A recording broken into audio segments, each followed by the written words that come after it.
determinant factor in understanding why the situation with guns and arms exists in Mexico right now. It's a long-standing historical relationship, and it has a lot to do with the United States treating Mexico not really as an ally, not the kind of ally that it had in nationalist China against communists, but the relationship between the United States and Mexico is actually one of animosity. And the United States is not treating Mexico as an ally, but as a potential threat. And the gun and arms smuggling that goes on in Mexico has to be viewed in the context of the United States government trying to destabilize Mexico, which is what it's always been trying to do. And it's been trying to do this since World War I. Even before World War I, it's been trying to do it since the 19th century when Mexico made slavery illegal. And American slaves were escaping into Mexico. And the southern states saw this as an act of war against the Confederacy of the southern states. And they would conduct raids into Mexico to get their slaves back. And Mexico would give the slaves refuge, So there was lots of tension going on. And of course, there's a big dose of racism that's involved as a result of this. Mexicans are considered no better than Black Americans in the sense of being inferior. They're uneducated, they're poor, they're all these things that nationalist Americans hate and despise and consider un-American. So that's a big element. But ever since the 19th century, U.S. policy has been to destabilize Mexico. And in World War I and World War II, this advanced because Mexico entered into relationships with Germany. And there's the famous Zimmerman letter. And the United States has always suspected that Mexico, with its vastly undernourished and impoverished population, harbors communist sympathies. And it does everything it can to prop up the elite there and to help it brutalize the lower classes and keep them impoverished and unable to organize themselves politically and economically. And that helps the United States. It destabilizes Mexico so that even if they were to join with the Castro-Cuban clique that is now on the ascendancy in Latin America, with the Organization of America's States, for example, defending Ecuador, and it's giving Julian Assange refuge. They're speaking out against Yankee imperialism with a collective voice that has a lot to do with the teachings and the motivations of Castro. And then there's always the fear that Mexico, which borders the United States, the old Reagan, it's in our backyard cliche, that Mexico could go that way too. So what you have to understand is that the United States in its covert arms and drug activities in Mexico is trying to destabilize that government. And it's been selling arms to revolutionary forces in Mexico since the 19th century, supporting rebellions in the provinces against the central government in order to keep it destabilized. And all these drug and gun things that you're seeing have this political and economic motivation to them. That's the context you have to see these things in. Wow. So, if we take this back to how this is being presented to the public, it seems to be some kind of gun sting operation that went awry. that's all that's getting out to people. It's just amazing. And it'll be interesting to see. There's a story that we put up on Brass Check that came out of a local Fox station, surprisingly enough, and that's where this information about the Sinaloa cartel being actively supported by the U.S. And supposedly the goal, according to this man's attorney, of this support is the U.S. is trying to create a mega cartel, get rid of all the little small players so that there's just one unified cartel down in Mexico. Could that make sense in some way based on your experience of watching how these things unfold?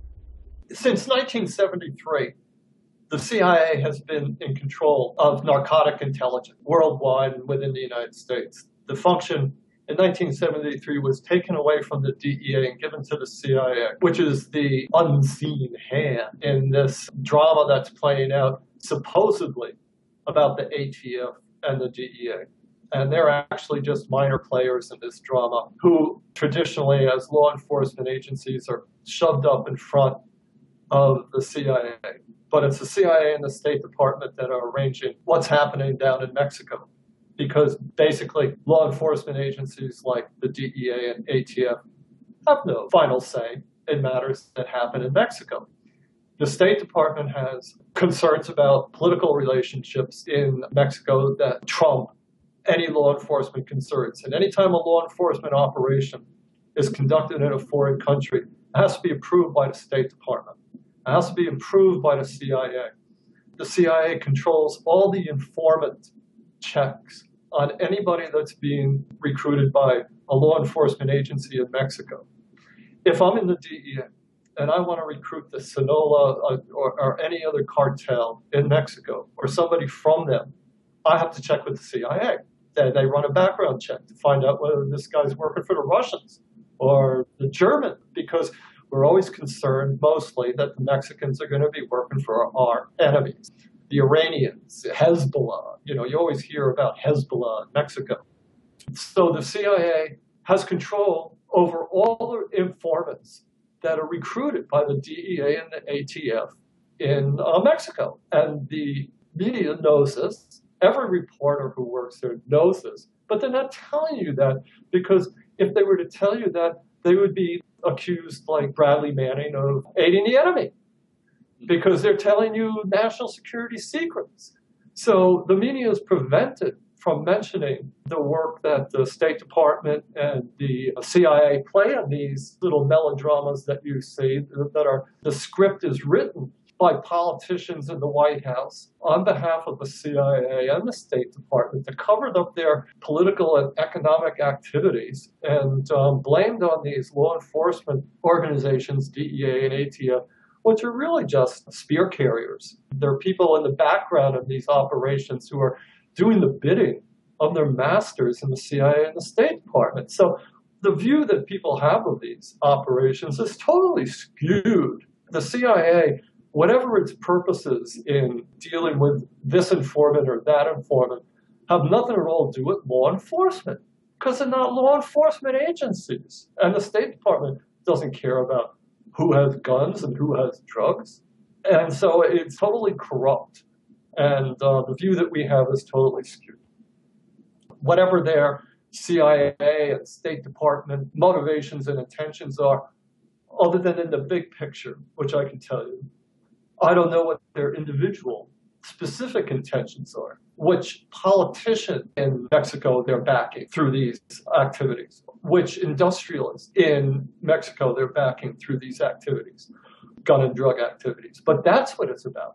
It's about the CIA and the State Department backing particular politicians who can enact policies that are helpful to the United States and national security issues, and industrialists who are able to suppress the Mexican people and help industrialists in the United States make billions of dollars. Those are the motivations behind who the CIA selects as an informant in which cartel. Nothing at all to do with drug law enforcement. So the ATF, the FBI, these are the fall guys. The FBI is not a fall guy. The FBI is also a national security agency. Its national security function is internal security. The CIA's object is not internal security. Its object is making foreign countries, foreign nations, abide by American policy. The FBI is more of protecting the United States from any foreign influence. So the FBI is in the mix just to make sure that nobody in Mexico is trying to interfere in American politics or make political decisions or economic decisions that are contrary to what the bosses want. It's that simple. Although you'll never hear it in the news. They don't even talk about the FBI in the news. I mean, when do you ever read an article in the news about the CIA or the FBI or the State Department and what it's doing on a daily basis, other than to hear Hillary Clinton say, we're going to rape and murder Gaddafi today, and then tomorrow we're going to rape and murder Assad. And that's all you ever hear. And then she's on her, whirlwind tour of the world. That's the other thing that we do here. She's here today. She's there tomorrow. Yeah, and it's deflecting attention from real issues. But we could talk about so many things today. But I think we've covered the background, the historical background that'll give people some perspective on what's going on in this story of Gun Runner or Fast and Furious. It's amazing to me how skillful they are at keeping the focus on, I'm not going to say trivia, but keeping the focus on a tiny part of the story and just not even getting into what the real story is. And it's also interesting how they mix operations. For example, I believe there's a strong desire to make it difficult, if not impossible, for private citizens to own guns in the United States. So they're getting an extra bonus out of this whole story, or they were trying to get a bonus by saying, hey, 90% of the guns in Mexico come from the U.S. In fact, there are videos floating around out there where you see that Hillary Clinton and Obama and every other politician you can imagine, Chuck Schumer, for example, they're all stating this number, 90% of all guns in Mexico in the hands of the cartels come from the U.S., which of course is ridiculous.